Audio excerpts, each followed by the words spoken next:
तो हम उम्मीद करते हैं कि आपको एनसीईआरटी के इस सीरीज़ में काफ़ी अच्छा लग रहा होगा।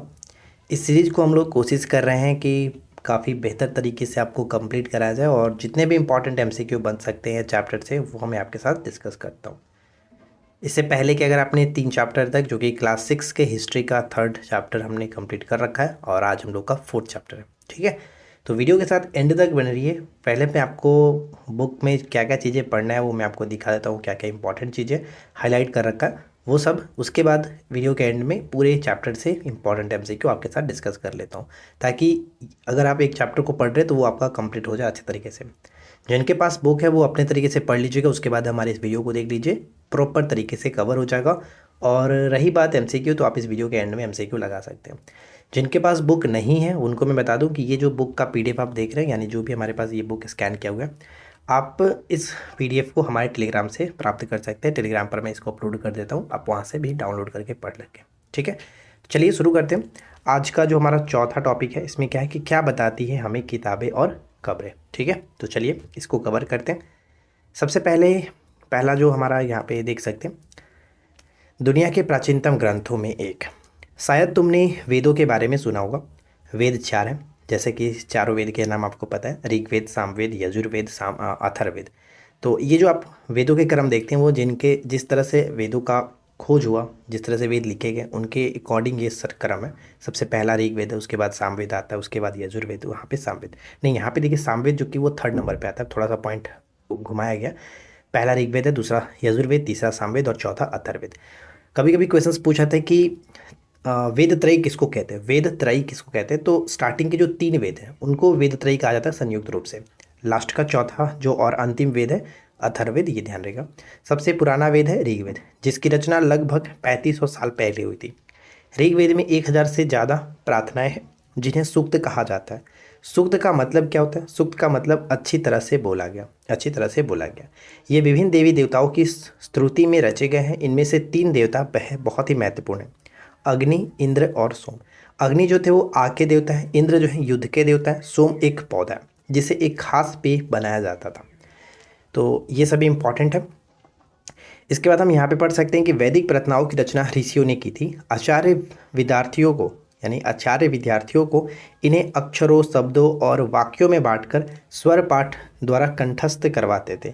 अधिकांश सूक्तों के रचयिता सीखने और सिखाने वाले पुरुष थे। कुछ प्रार्थनाओं की रचना महिलाओं ने भी की थी।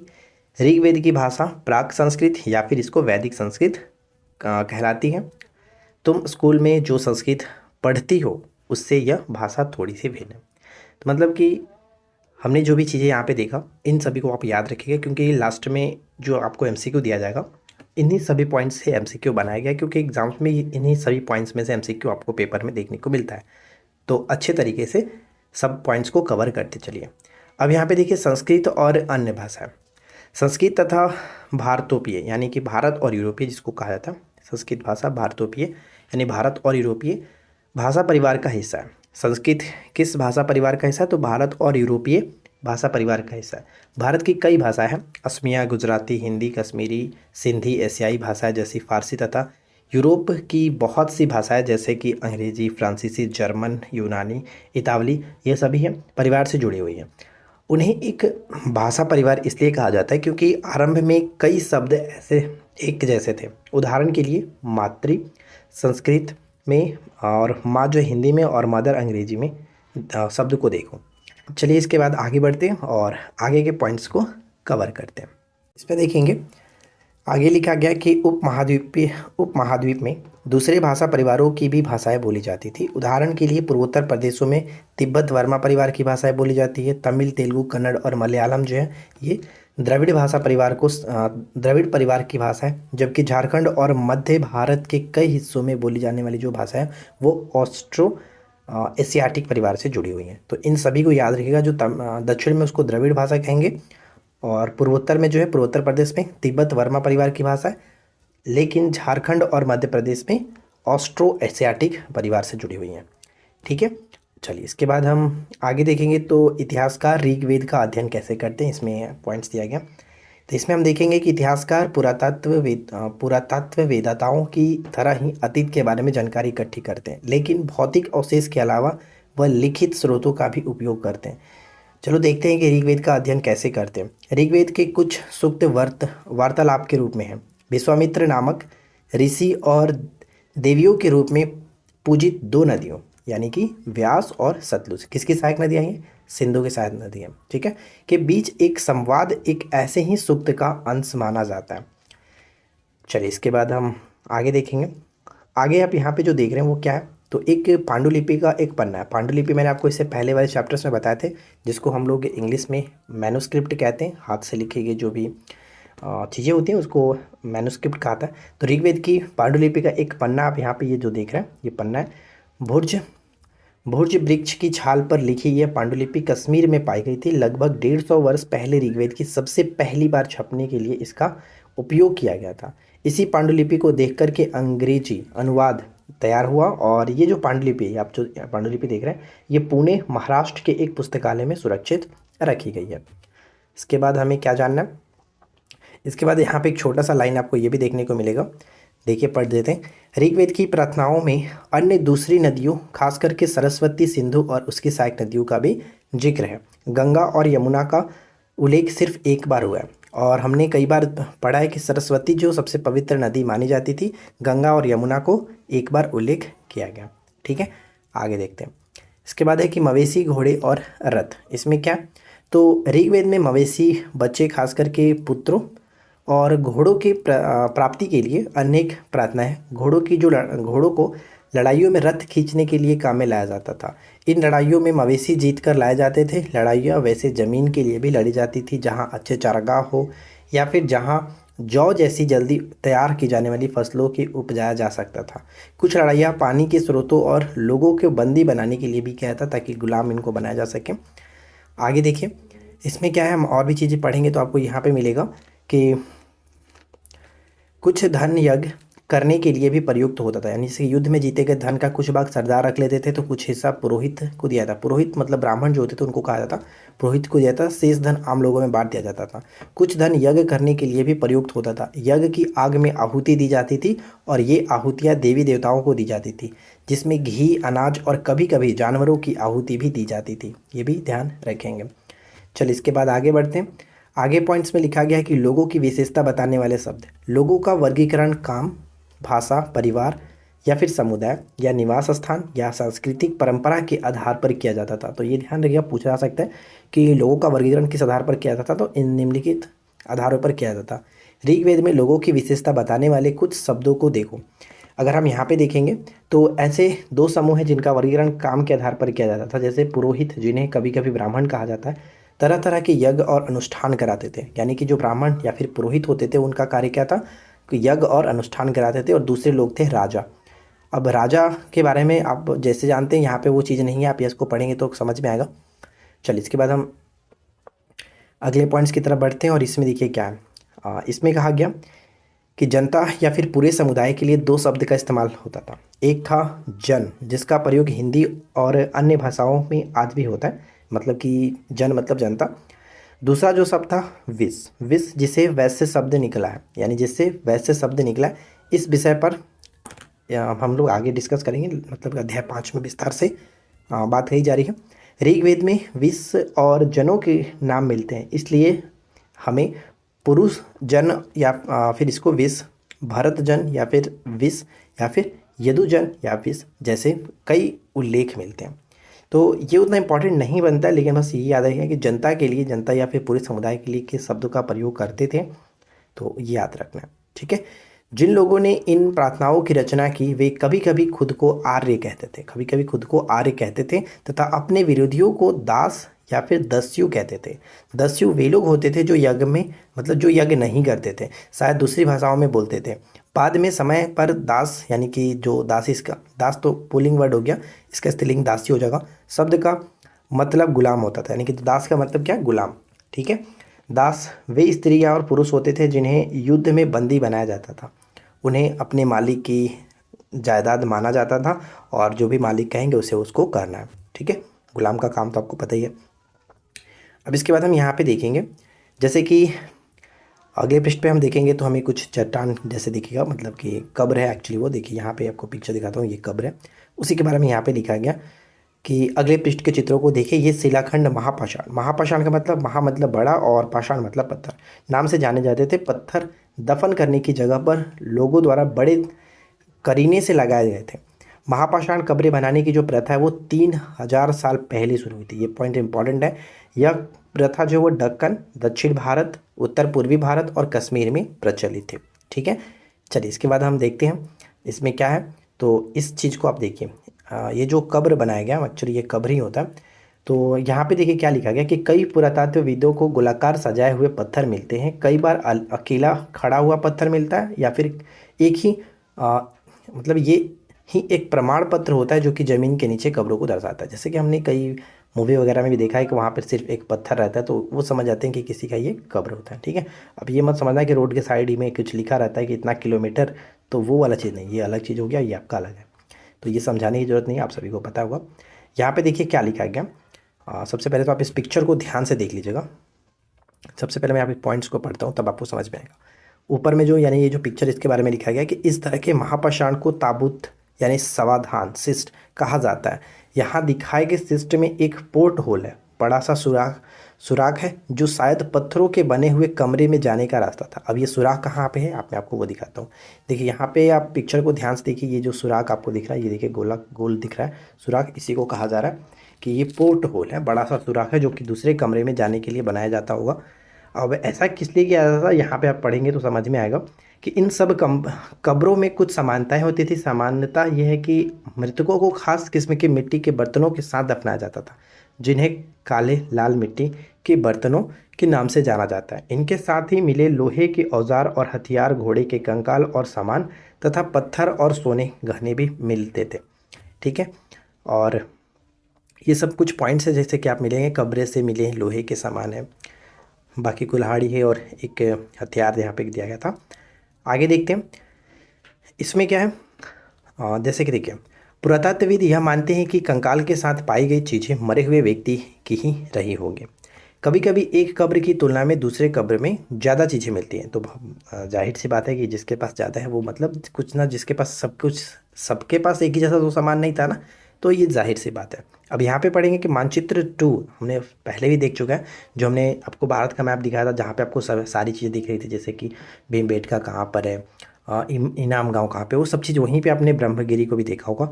तो ब्रह्मगिरी को खोजे, और अब आपको ये बताया जा रहा है कि यहाँ एक व्यक्ति की कब्र 33 सोने के मनके के साथ शंख पाए गए।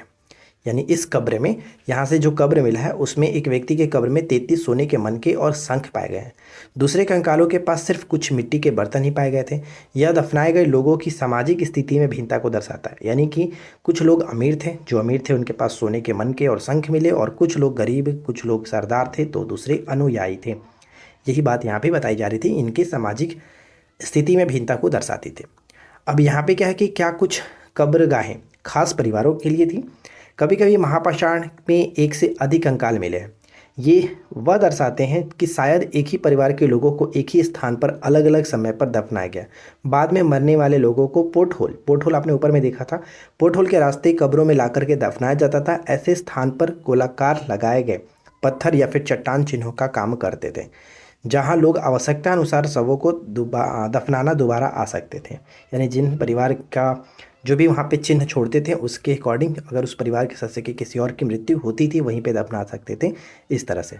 अब यहाँ पे है कि इनाम गांव के निकट एक विशिष्ट व्यक्ति की कब्र। मानचित्र 2 पर पृष्ठ संख्या 13 पर इनाम गांव आप देखेंगे, जो कि महाराष्ट्र में पड़ता है। यह भीमा की सहायक नदी घोड़ के किनारे एक जगह है। ये भी याद रखिएगा कि इनाम गाँव है, कहाँ पर पड़ता है, महाराष्ट्र में। किसकी सहायक नदी है, तो ये भीमा की सहायक नदी घोड़ के किनारे एक जगह था। इस जगह पर 3600 से 2700 साल पहले लोग रहते थे। यहाँ वयस्क लोगों को प्रायः गड्ढे के नीचे लिटा करके दफनाया जाता था। उनका सिर उत्तर की तरफ होता था। कई बार उन्हें घर के अंदर ही दफनाया जाता था। ऐसे बर्तन जिसमें शायद खाना और पानी हो, दफनाए गए शव के पास में रख दिए जाते थे। और इसमें क्या, इसमें आगे हम देखते हैं, इसमें आगे और क्या चीज़ें आप जिसके पढ़ना चाहें तो पढ़ सकते हैं, लेकिन लास्ट पॉइंट हम यहाँ पे देखते हैं। यहाँ पे कुछ पॉइंट्स हैं, जैसे कि मैंने हाईलाइट कर दिया कि आज से लगभग 2000 साल पहले चरक नाम के एक प्रसिद्ध वैद्य थे। सभी को पता है कनिष्क के दरबार में ये रहते थे। उन्होंने चिकित्सा शास्त्र पर एक चरक संहिता को लिखा। ये पॉइंट इंपॉर्टेंट है। वे कहते हैं कि मनुष्य के शरीर में 360 हड्डियां होती हैं। ये थोड़ा सा मिस्टेक किया गया लिखने में, लेकिन आप इसको हड्डी समझे। 360 हड्डियां होती हैं। यह आधुनिक शरीर संरचना विज्ञान के 206 हड्डियों से काफ़ी ज़्यादा है। संभवतः चरक ने अपनी गिनती में दांत, हड्डियों के जोड़े और कार्टिलेज को भी जोड़ करके एक संख्या बताई थी। इस वजह से उन्होंने 360 कहा था, जबकि हम जानते हैं कि वर्तमान में मानव में हड्डियों की संख्या 206 होता है। ठीक है, तो ये ध्यान रहेगा। चलिए, इसके बाद हम बाकी इसमें कुछ नहीं है। तो उम्मीद करते हैं फ्रेंड्स कि आप लोगों को ये हमारा जो सेट नंबर मतलब कि चैप्टर नंबर 4 था वो कवर हो गया होगा। अब हम चलिए इम्पॉर्टेंट एमसीक्यू जो है उसको कवर कर लेते हैं और देखते हैं कि इस पूरे चैप्टर से आपको कितने एमसीक्यू मिलते हैं और कितने तरीके से आप मतलब अच्छे तरीके से याद रखें। शुरू करते हैं। देखिए, सबसे पहला प्रश्न है कि वेदों के 4 प्रकार हैं, जिनमें से प्रथम या सबसे पुराना वेद ऋग्वेद है, जिसकी रचना लगभग कितने साल पहले हुई है। कितने साल पहले हुई है? तो हमने देखा था कि सबसे पहला जो वेद है ऋग्वेद, इसकी रचना 3500 साल पहले हुई थी। यहाँ पे हमारा ऑप्शन डी हो जाएगा। सही आंसर ऑप्शन डी। जो लोग इस वीडियो को देख रहे हैं वो लोग सबसे पहले तो वीडियो को कर दीजिए लाइक, चैनल को कर दीजिए सब्सक्राइब, क्योंकि यहाँ पे आपको एनसीईआरटी कवर कराया जाएगा पूरे एंड तक। और जो लोग अच्छे तरीके से प्रिपरेशन करना चाहते हैं वो हमारे साथ जुड़े रहिए, क्योंकि जब तक आप जुड़ेंगे नहीं तब तक आपको वीडियो मिलेगा नहीं। तो चैनल को सब्सक्राइब करके नोटिफिकेशन बेल आइकन को ऑल पे सेट रखिए। ऋग्वेद की भाषा क्या कहलाती थी? तो हमने देखा था कि ऋग्वेद की जो भाषा है वो प्राक संस्कृत या फिर इसको वैदिक संस्कृत, मतलब दोनों एक ही नाम है, दोनों में से कोई भी। तो उपरोक्त दोनों हम यहाँ पे कह सकते हैं ऑप्शन सी, प्राक संस्कृत या फिर वैदिक संस्कृत के नाम से जाना जाता था ऋग्वेद की भाषा। ठीक है। ऋग्वेद में वर्णित प्रार्थनाओं को क्या कहा जाता था? ऋग्वेद में वर्णित प्रार्थनाओं को क्या कहा गया है? तो इन्हें हम लोग किस नाम से जानते हैं? सूक्त के नाम से जाना गया। सूक्त, ऑप्शन सी, सूक्त के नाम से। दक्षिण भारत में किस भाषा परिवार की भाषाएं बोली जाती है? दक्षिण भारत में, ध्यान रखिएगा, दक्षिण भारत जैसे दक्षिण भारत में तमिल हो गया, तेलुगु हो गया, कन्नड़, मलयालम, ये सभी जो भाषा थी वो किसके अंतर्गत आता था? द्रविड़। द्रविड़, यहाँ नहीं, सही आंसर ऑप्शन बी, द्रविड़। ठीक है। अगला देखिए, तमिल, तेलुगु, कन्नड़ और मलयालम किस भाषा परिवार की भाषाएं हैं? तो ये मुझे बताने की अब तो ज़रूरत नहीं है, आई होप कि आपने गेस कर लिया होगा। सही आंसर ऑप्शन बी, द्रविड़। ठीक है, द्रविड़। अगला प्रश्न देखिए, झारखंड और मध्य भारत के कई हिस्सों में किस भाषा परिवार की भाषाएं बोली जाती थी? झारखंड और मध्य भारत, क्या देखे थे हम लोग? झारखंड और मध्य भारत के अंतर्गत ऑस्ट्रो एशियाटिक। ऑस्ट्रो एशियाटिक, यहाँ पे ऑप्शन डी को टिक करेंगे। ठीक है, ऑस्ट्रो एशियाटिक। अगला प्रश्न है कि ऋग्वेद में किस ऋषि के सतलज और व्यास नदियों के साथ वार्तालाप का वर्णन मिलता है? वो ऋषि कौन थे जिनका सतलज और व्यास नदियों के साथ वार्तालाप का वर्णन मिलता है? तो वह है विश्वामित्र। ठीक है, विश्वामित्र यहाँ पे करेक्ट आंसर बन जाएगा। चलिए आगे बढ़ते हैं। अगला प्रश्न, यज्ञ की आग में आहुति दी जाती थी, इसके संदर्भ में निम्न में से कौन सा कथन सही है? यज्ञ की आग में आहुति दी जाती थी, इसके संदर्भ में निम्न में से कौन सा कथन सही है? तो पहला पॉइंट से कि ये आहुतियाँ देवी देवताओं को दी जाती थी, बिल्कुल सही है, हमने पॉइंट्स को पढ़ा था। घी, अनाज और कभी कभी जानवरों की भी आहुति दी जाती थी। तो ये तीनों के तीनों पॉइंट्स बिल्कुल, मतलब दोनों के दोनों पॉइंट्स करेक्ट हैं। तो सी को टिक करेंगे, 1 और 2 दोनों सही है, राइट। चलिए इसके बाद आगे बढ़ते हैं और अगला सवाल, लोगों का विशेषता बताने के संबंध में लोगों का वर्गीकरण निम्न में से किस आधार पर किया जाता था? लोगों का वर्गीकरण जो वो किस आधार पर किया जाता था? क्या देखे थे? भाषा के आधार पर, परिवार या फिर समुदाय के आधार पर, और सांस्कृतिक परंपरा के आधार पर। यानी तीनों के तीनों पॉइंट्स यहाँ पे सही है, इसलिए हम ऑप्शन डी को टिक करेंगे, उपरोक्त में से एक से अधिक। ठीक है, आगे देखिए, जनता या पूरे समुदाय के लिए किन शब्दों का इस्तेमाल होता था? जनता या फिर पूरे समुदाय के लिए किन शब्दों का इस्तेमाल होता था? तो 2 शब्दों का इस्तेमाल करते थे, एक तो जन था और दूसरा विज था, यानी कि दोनों सही है, इसलिए ऑप्शन सी को टिक करेंगे, सी करेक्ट है। अगला कि दस्यु निम्न में से कौन थे? दस्यु निम्न में से कौन थे? बताइए, गेस करिए कि दस्यु किसे कहते थे? जो यज्ञ नहीं करते थे उसे दस्यु कहा जाता था। ठीक है, जो यज्ञ नहीं करते थे उसे दस्यु कहा जाता था। तो राइट आंसर यहाँ पे ऑप्शन बी हो जाएगा। नेक्स्ट होने कि निम्नलिखित कथनों पर विचार करें और सही कथन को चुनें। निम्नलिखित कथनों पर विचार करें और सही कथन को चुनें। 2 पॉइंट्स है, दोनों को पढ़िए और गेस करिए सही आंसर क्या होगा। तो पहला पॉइंट है कि महापाषाण कब्रें, यानी कि महा मतलब क्या, बड़ा, और पाषाण मतलब पत्थर। महापाषाण कब्रें बनाने की जो प्रथम लगभग प्रथा जो चली थी वो कब से, लगभग 3000 साल पहले शुरू हुई थी। महापाषाण कब्रें बनाने की जो प्रथा है या फिर ये स्टार्ट हुआ था 3000 साल पहले हुआ था। ये प्रथा दक्षिण भारत, उत्तर पूर्वी भारत और कश्मीर तीनों जगह पे हमने देखा था प्रचलित थी। तो सी को टिक करेंगे, एक और दो दोनों सही है, राइट। अगला पॉइंट्स कि निम्नलिखित में से कहाँ के कब्र में 33 सोने के मनके के साथ शंख पाए गए, यानी एक व्यक्ति का कब्र मिला है जिसमें उसके पास 33 सोने के मनके और शंख पाए गए थे। कहाँ पे, तो ये ब्रह्मगिरी से मिला था, ब्रह्मगिरी, ऑप्शन सी। जल्दी से कमेंट करके बताइए कि ये ब्रह्मगिरी कहाँ पर पड़ता है, कमेंट करके बताना आपको, ब्रह्मगिरी। अगला प्रश्न, इनाम गांव का संबंध किस राज्य से, तो इसका राइट आंसर भी मैं नहीं बताऊंगा क्योंकि ऑलरेडी आपको बताया जा चुका है। तो 14 का राइट आंसर भी कमेंट करिए कि कहाँ पर पड़ता है इनाम गांव। आगे देखते हैं अगला पॉइंट से कि इनाम गांव के संबंध में निम्न में से कौन सा कथन सही है। इनाम गांव के संबंध में निम्न में से कौन सा कथन सही है। तो पहला पॉइंट्स कि यह यहाँ पे भीमा होगा, ये भीमा की सहायक नदी घोड़ के किनारे स्थित है। यहाँ पे भीमा होगा, ठीक है। भीमा की सहायक नदी घोड़ के किनारे स्थित है, ये सही है। इस जगह पर 3600 से 2700 साल पहले लोग रहते थे, ये भी सही है। यहाँ वयस्क लोगों को प्रायः गड्ढे में सीधे लिटा करके दफनाया जाता था, इनका सिर उत्तर की ओर होता था, ये भी बिल्कुल सही है। तो कहेंगे कि कोई भी गलत नहीं है, हमें बताना था कौन सा कथन सही नहीं है, तो कहेंगे कोई भी सही ऐसा नहीं है, कोई भी गलत नहीं है, सभी के सभी कथन सही, इसलिए ऑप्शन हम डी को टिक करेंगे, कोई भी गलत नहीं है। अगला पॉइंट, सूक्त का अर्थ क्या है। सूक्त का क्या अर्थ होता है, सूक्त का अर्थ बताइए क्या होता है।